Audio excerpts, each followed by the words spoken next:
So, ayan guys, for tonight's video is gagawa tayo ng employee leave tracker, and this is simple lang. So, unang-una, actually ang ginagawa ko is Google Sheet Tracker. So, yun yung ituturo ko. So, para mabilis na pumunta tayo sa Google Sheet, itatype lang natin sa URL or website address yung sheets.new.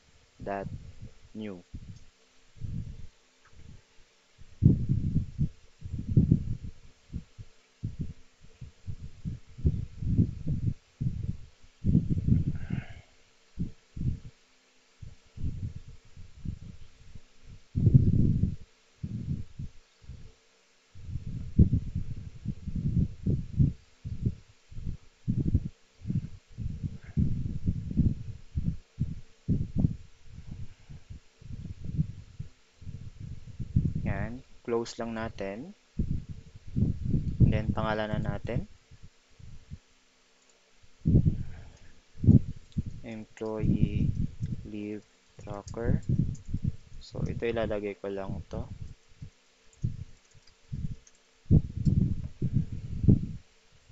So, unang-una, maglalagay tayo ng sheet, which is itong leave sheet. Kumbaga, dito naka-include yung leave type, code, tsaka yung months. Parang settings na din siya. So, every time na gumagawa ako ng Google Sheet, ginagawa ko munang yung mga columns pinapaliit ko, ganyan. Tapos, nag-a-add lang ako ng maraming columns. So, hanggang sa ma-full, pero minsan hanggang dyan lang din dyan. So, ito na yung pinaka-settings, parang settings page. So, in order for us na ma-customize is maglalagay tayo ng logo. So, highlight lang natin to kung ano yung gustong size ng logo na gagawin. So, i-merge ko lang siya, itong merge cells. Tapos, I always format it in center align. So, punta lang kayo sa insert, and then image, and then image in cell. Ito. Tapos, browse.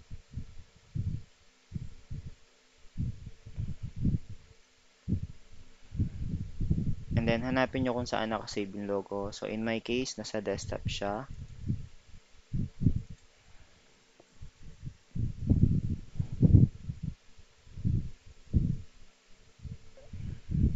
So, ayun, nag-insert na siya. And then, maglalagay ako ng parang header or title. So, as usual, merge. And then, center align.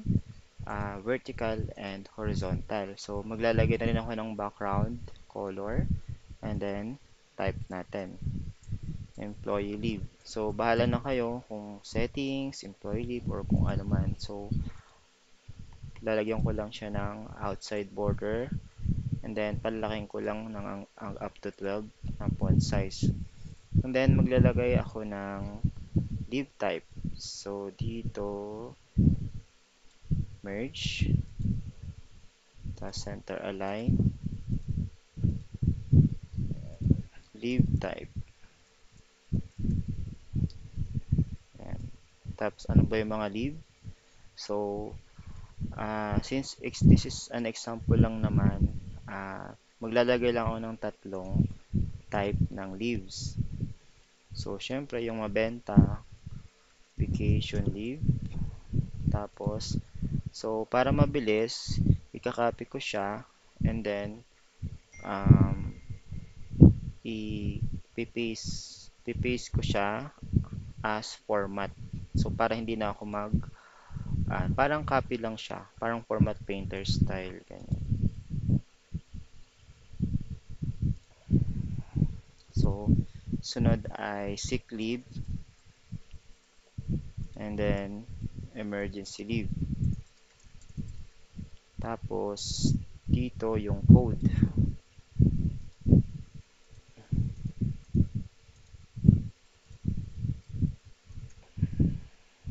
Ganun din, kaka-paste ko lang. And then, highlight ko hanggang ilalim. Paste special, format. So, yan. So, vacation leave, VL, SL, and then EL.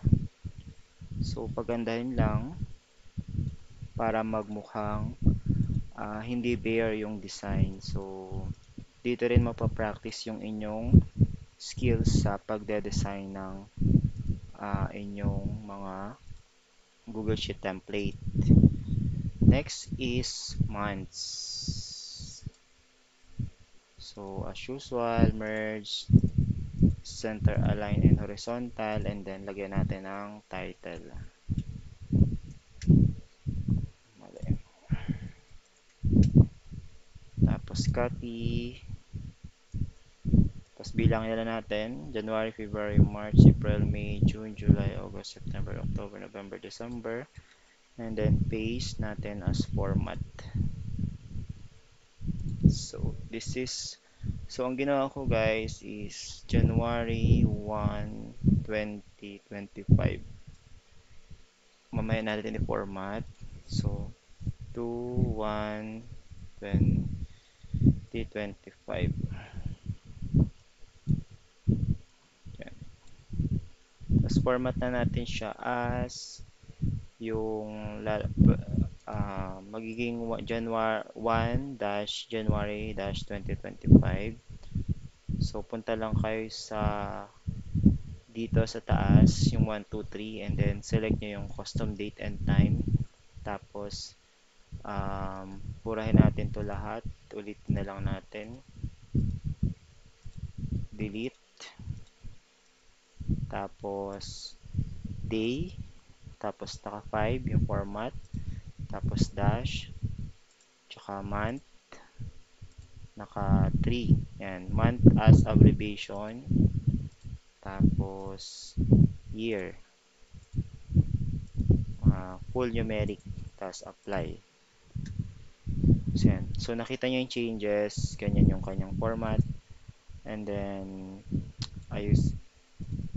paganda natin siya. And then, kulayan ulit natin. Ayan. Bahala na kayo kung anong gusto nyong kulay. So, up to you. So, para mawala itong grid lines, punta lang kayo sa my view. And then, show. And then, grid lines. Yan. Para mas maganda siyang tingnan. Tapos, next natin gagawin is yung record na. So, yung record, since example lang naman to, isang record lang gagawin ko. So, parang yun yung magiging monthly natin. Let's say, January, February, yan. So, in this example, sige, gagawin ko na lang January. So, para hindi na tayo umulit gumawa ng ganito, kakopy na lang natin yung leave na sheet and then i-rename na lang natin. I-duplicate natin siya.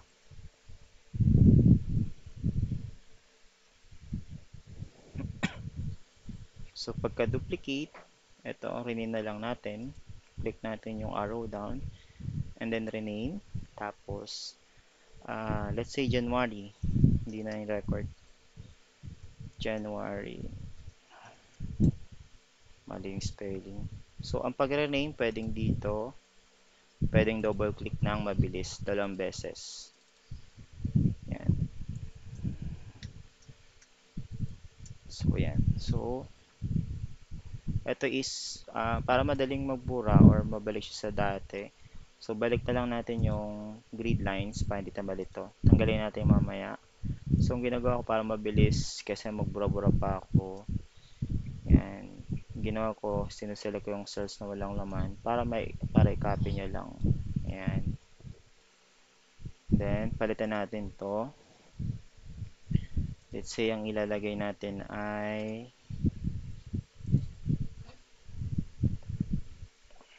wait lang, mabagal. So, let's say, ilalagay natin employee leave January employee leave. Ayan. Pwede yung record. Okay. Next, gagawa tayo ng pang ano lang natin to, pang tawag dito, pananda lang natin. So, baga, let's say, alisin din natin to mamaya. So, this is, um, mamaya na pala yan. So, gagawa tayo ng select month dito. So, lalakayan ko siya. Select month. Tapos, always center. So, depende yan sa inyo guys ha, kung paano kayo mag-design. Select month.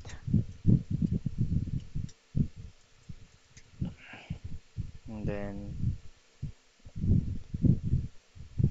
tapos ito naman yung tawag dito, month to mismo.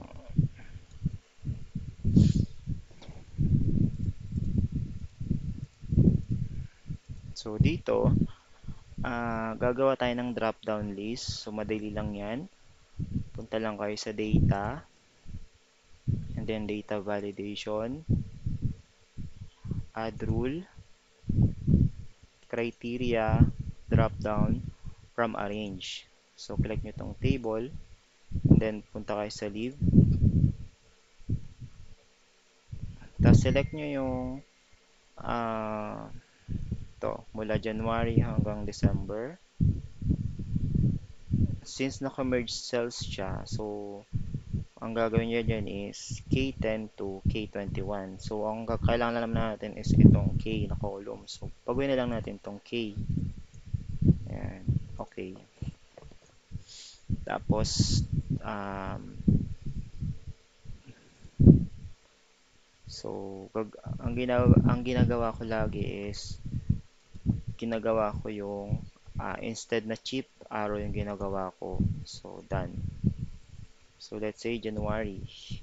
Ayan. Okay. Next is, pagandahin ulit natin siya. Lagyan natin ng ito.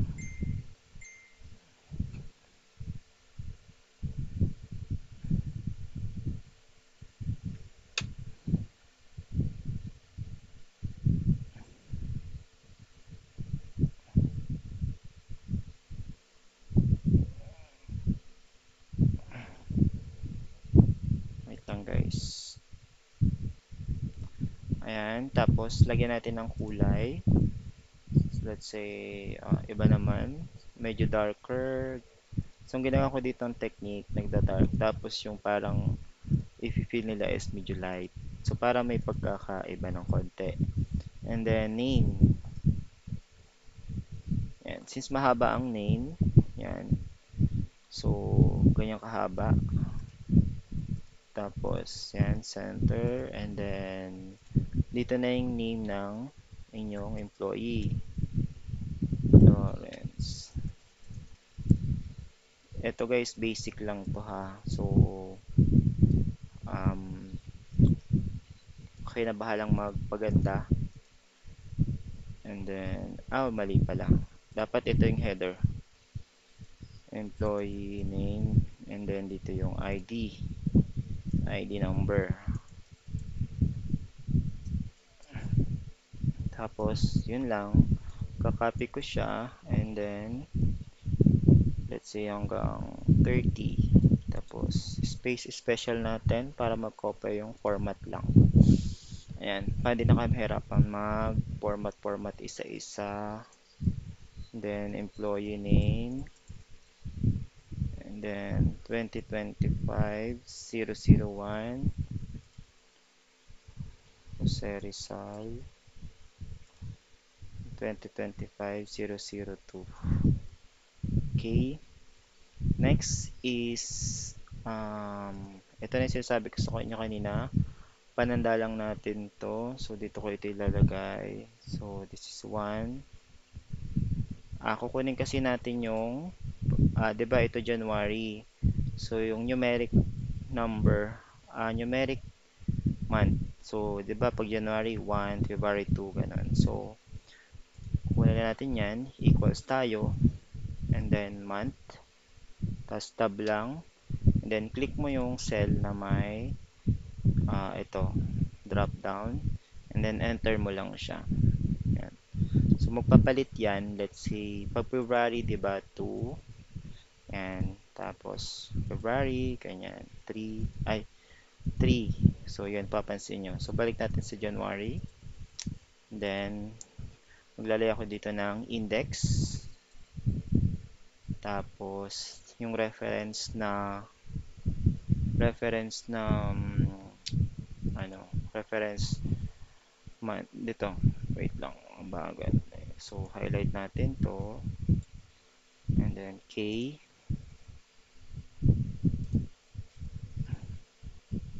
And then, yung row is, ito. Tapos, enter lang. Tapos, mag-i-start na tayo maglagay ng month dito. So, po-format ko lang siya. Merge. Tapos, center, center. And then, yung direction is ganito. Ayan. And then, click ko lang to. Yan. Mali. Equals. Tapos, ito. Okay. Then, liitan lang natin ng konti, mga isa. So, paikliin na lang natin yung um, format. Gawin lang natin na 1 January, ganyan. So, balik natin sa 10. Itong format number, and then custom, date and time. Buhin ulit natin para hindi nakakalito. So, mauna muna yung day, tapos dash, and then month. Mali. Delete. Month. And then, ito ay abbreviation lang. So, yan. Yun na. So, and then sa baba niya, palaki natin ng konti siguro. Ayan. Sa baba niya naman ay yung kung ano yung date. So, equals, tapos text, tab, then click yung date na kunin natin yung araw na yon. Tapos, format is tatlong D. 1, 2, 3. Tapos, closing, yan, wed. And next is gagawin natin ay yan, dito na mag-start yung formula. So, copy ko to. Yung dalawa na lang i-copy ko.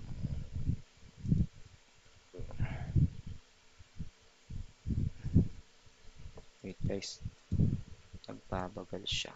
Ayan, copy ko to. Right click and then paste format.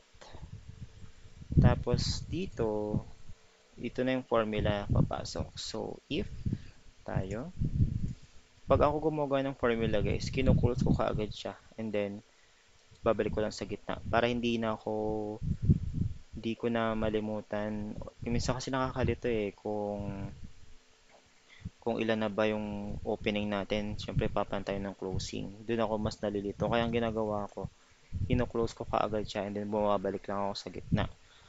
So, if blanco daw yung wait. If blanco yung eto, so kung blanco yung unang date, which is yung January 1, is blanco din siya. Pag hindi naman, ito yung code niya. Ayan, kinuklose ko kaagad. Tapos, end of month. Ayan. Then, close ulit agad. Para di nakakalito. And then, yung kanina na parang ano natin. Ayan, C10. Tapos, ilalak lang natin siya. Tapos, 0. And then, pag greater than siya, pag greater than or equal sa 1, so magpa plus 1 siya. Okay?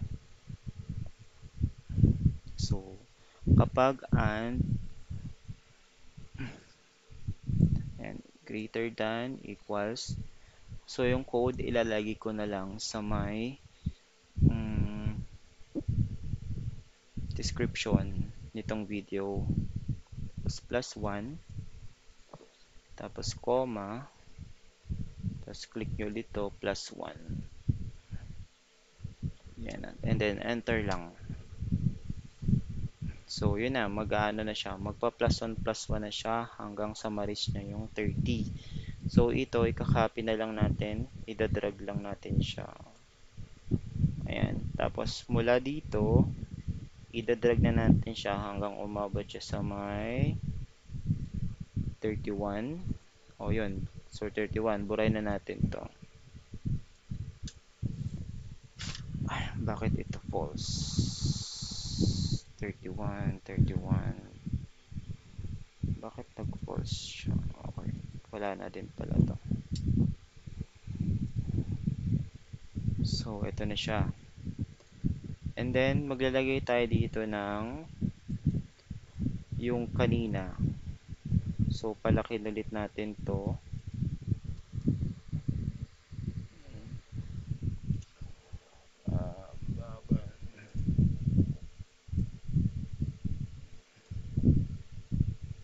Masyadong malaki.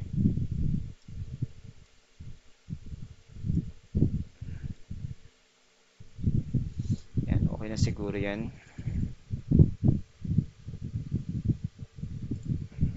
Tapos, iti-table na natin. Lagyan natin ng table para hindi nakakalito.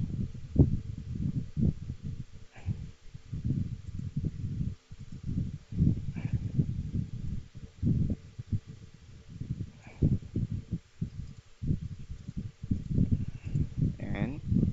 And then, dito, gagawa tayo ng drop-down list ng div type. So, select nyo lang lahat yan. Tapos, data. And then, data validation. Tapos, add rule. And then, drop-down is from arrange. Tapos, click nyo to. And then, punta kayo sa leave. Tapos, yan, highlight nyo yung mga code. And then, since naka-merge kasi ako, ini-edit ko to lagi. Page 12. And then, sa advanced option, lagi akong naka-arrow. So, pag bumalik kayo dito, ayan na siya. Okay. So, makikita nyo dito yung mga leave type. Ayan, tatlo. VL, SL, EL. Okay. Next natin gagawin is maglalagay tayo dito ng wait, magdadagdag ako ng magdadagdag lang ako ng column.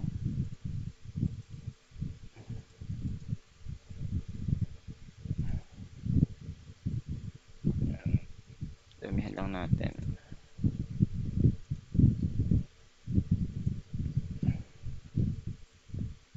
para more space. So, maglalagay ako dito ng vacation leave.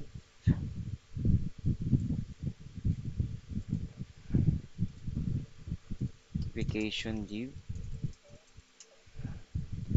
Baguhin natin yung direction. So, naka-normal and then naka-wrap. Tapos, dito yung code.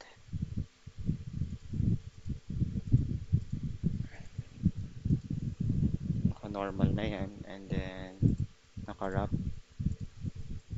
VL. Tapos, copy-paste ko lang to. Paste as format only. So, mga 4 kasama yung total. 1, 2, 3, 4. So, yan. Ito ay sick leave.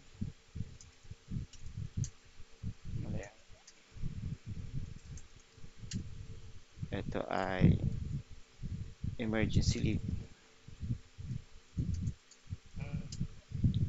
ay total. So, i-merge ko na lang tong dalawa.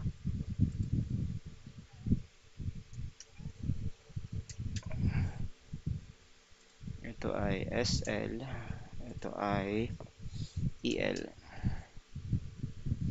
Okay, next is formula na tayo.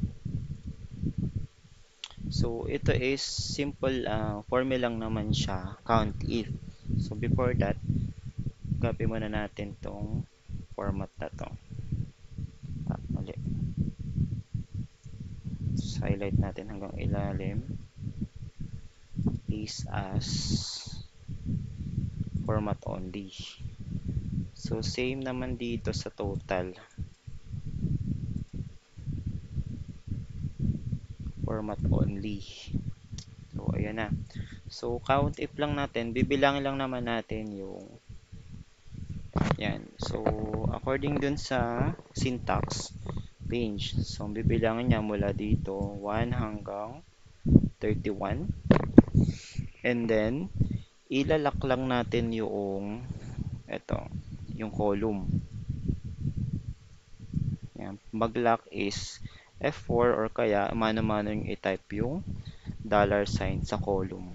Yan. Tapos, um, anong criteria? Ito sa taas, yung VL. Kumbaga, yung mga code na nakalabas dito, let's say VL, ibibilangin niya lang yon. So, ito yung ano niya, para dynamic. And then, ilalak lang natin yung row, yung 13. Yung, ito.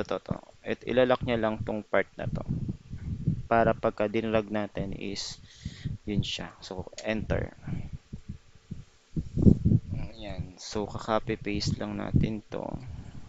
Ayan. So, ito naman is to total lang natin siya. Sum. Ito, isa-sum niya lang to.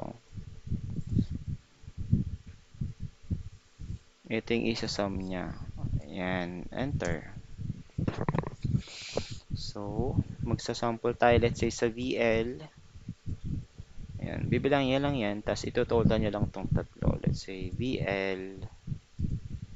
Ayan. So, since okay na yung code, pwede nating i-drag down. Since nalock na rin natin yung mga dapat i-lock, safe to ano na siya, safe to drag na siya pababa.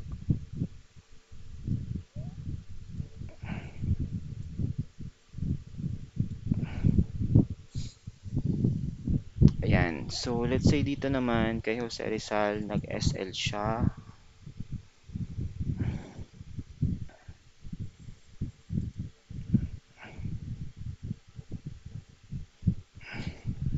Yun. Nakita niyo yung effect. So far, okay na to. Wait lang. Since okay na, working na yung mga formulas natin, pagaganda na natin siya. Then, lalagyan na natin ng kulay yung mga dapat lagyan. Tapos, ito ay, let's say, ayan. Lagyan natin ng kulay. Ayan. Pati ito.